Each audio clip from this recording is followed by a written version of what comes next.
past life, I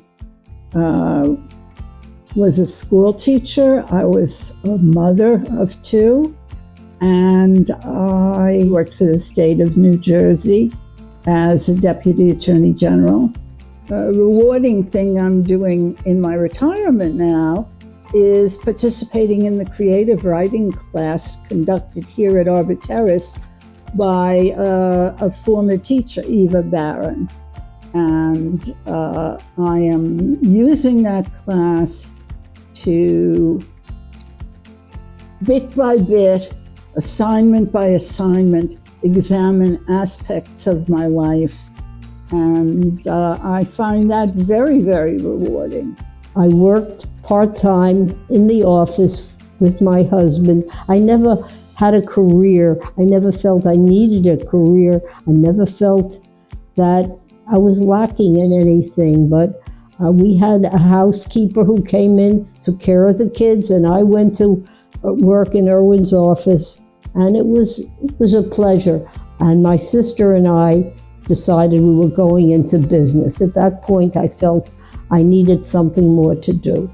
Anybody we could get would go out to tax sales, buy up all the children's things, carriages, cribs, bicycles, to all kinds of wonderful toys and clothes in very good condition, all for children.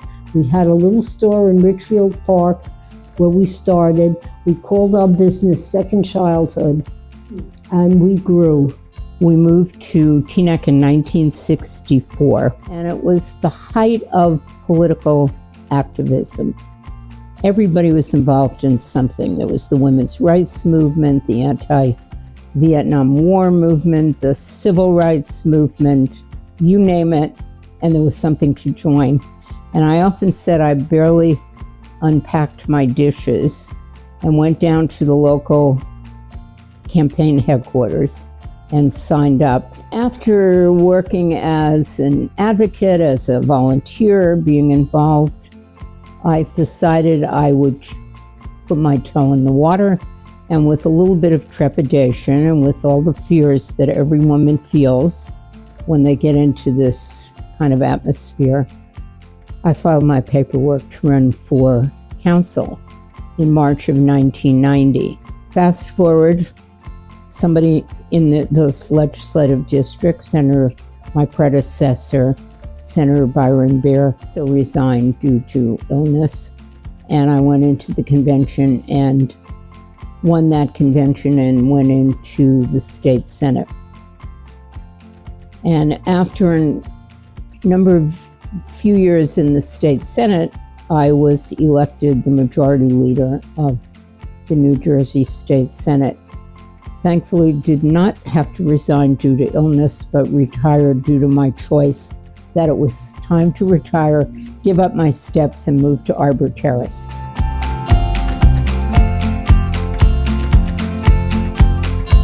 I moved in here a little over 2 years ago, and it was a big decision.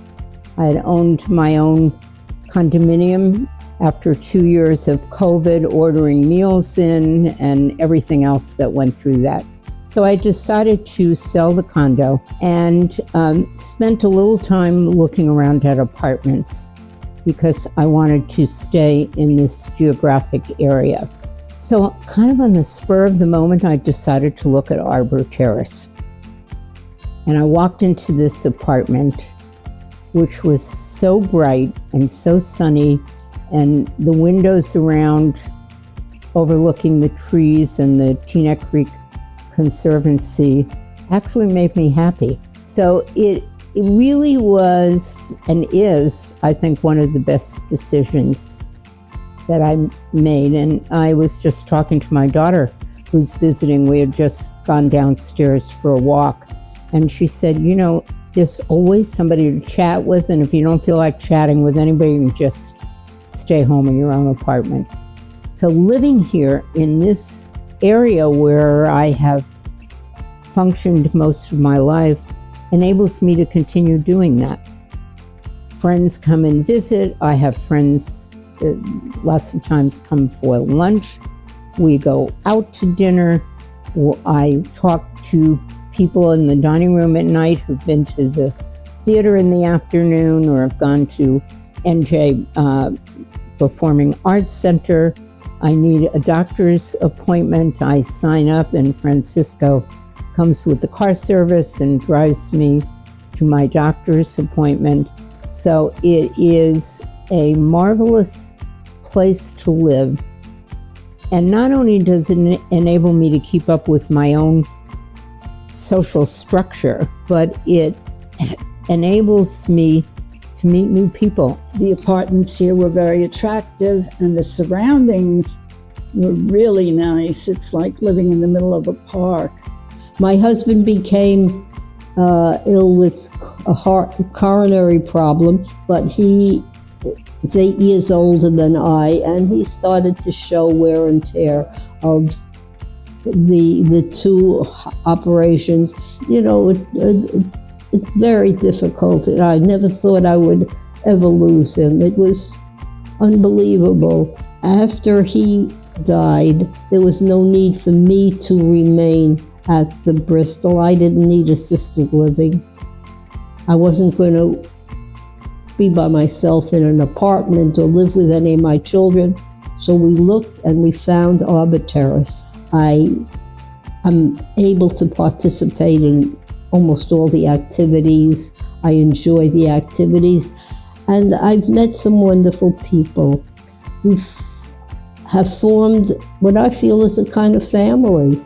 And Arbor, I mean, a big world opened up. The trips we take, the things that I can do that I certainly would never have been able to do if I were alone. We have some of the best people who work here that are incredibly kind, helpful. I think especially of our drivers, Robert. The one thing that frightens me is I never want to have to be dependent on my children. I don't want to live with them. Not that I don't love them, not that they wouldn't do whatever to make me happy, but they have their lives and that's how it should be. I would tell anybody who is thinking, and I do tell everybody, Arbor is a wonderful place. I don't feel like I'm in an institution. I feel that I have family around me. I'm never alone. When I close my door at night, I'm not afraid.